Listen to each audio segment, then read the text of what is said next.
V skupini Gen smo zelo zadovoljni z letom 2019. Uspešno smo zagotovili zanesljivo oskrbo naših odjemalcev z električno energijo in to na trajnosten način in seveda na ekonomsko učinkovit način. Naši rezultati v lanskem letu bodo preseženi, tako poslovni izid družbe in skupine nekje za 25%.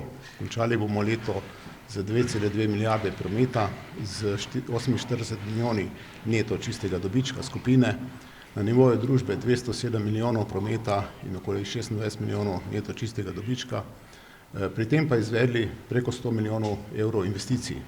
Te so bile v glavnem usmerjene v varnostne in pa ostale nadgradnje v Nuklearni elektrarni Krško, ker moram reči, da smo uspešno z družbenikom iz Hrvaške elektroprivrede zagotovili tiste pogoje, da je NEK lahko seveda izvedla kvalitetni remont, da ima dobre pogoje poslovanja tudi naprej. Ravno tako pa smo začeli z investicijo v Termoelektrarno Brestovica z dodatnim 7. blokom, 53 megavatov, kjer so bile podpisane vse pogodbe in se komponente že izdelujejo. Seveda pa smo tudi na Savskih elektrarnah delali predvsem na mali hidroelektrarni Borovlje, ki bo šla zdaj v naslednjih mesecih v zagon, in pa še druge male hidroelektrarne, kjer smo pravzaprav pridobili dodatne izkušnje pri vodenju investicij v male hidroelektrarne. Prej ocenjujemo v letu 2020, imamo sprejete plane v celotni skupini, medsebojne relacije so znane, tržne razmere so za energetiko danes ugodne, tako da pričakujemo v letu 2020, ki je tudi leto brez remonta NEK-a, nekje še boljše rezultate na nivoju 53 in več milijonov evrov neto čistega dobička. Pričakujemo tudi preko 40 teravatnih ur nakupa in prodaje električne energije.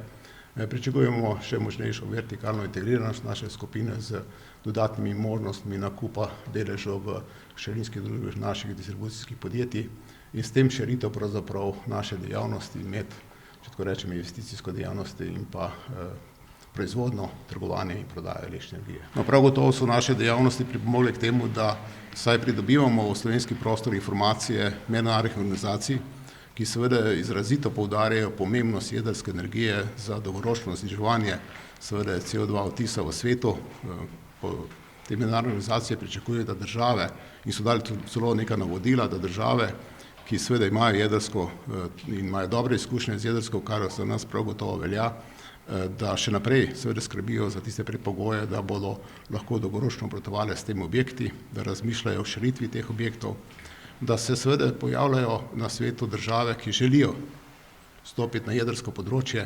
Vidimo zdaj, da se v Emiratih zaganjajo 4 nove jedrske, da v Belorusiji zaganjajo 2 nove jedrski, da se seveda gre v zamenjavo jedrskih na Madžarskem, da ima Poljska zakon o izgradnji jedrskih, ker pač nima drugih realnih rešitev za zniževanje CO2 odtisa pri svoji proizvodnji električne energije. Se pravi, prihajajo nove države, da ne govorimo afriške države, Kenija, Sudan, Egipt, ki seveda potrebujejo jedrsko energijo ne le za elektriko, ampak tudi za vodo, za pridelavo vode. Tako da dejansko gre ta svet zelo močno naprej, če izvzamemo seveda Nemčijo, ki edina pravzaprav ima drugačno politiko.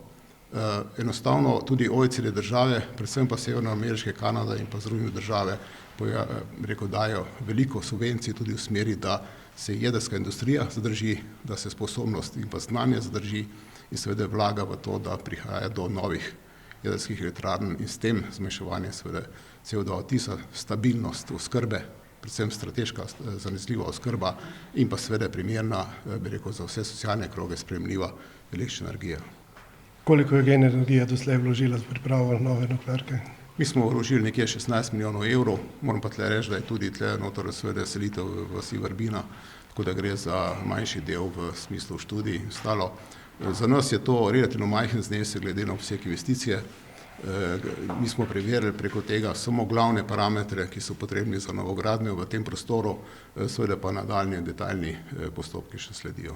Naša ocena je danes okoli 5 milijard evrov, 5,2 milijarde evrov, če govorimo o enkratnih fiksnih stroških. To so nekje povprečje cen v svetu, so seveda tudi dražje elektrarne, so pa tudi veliko elektrarn, ki je bilo zgrajenih v zadnjem času precej cenejše, tako da dejansko govorimo o ceni za to lokacijo.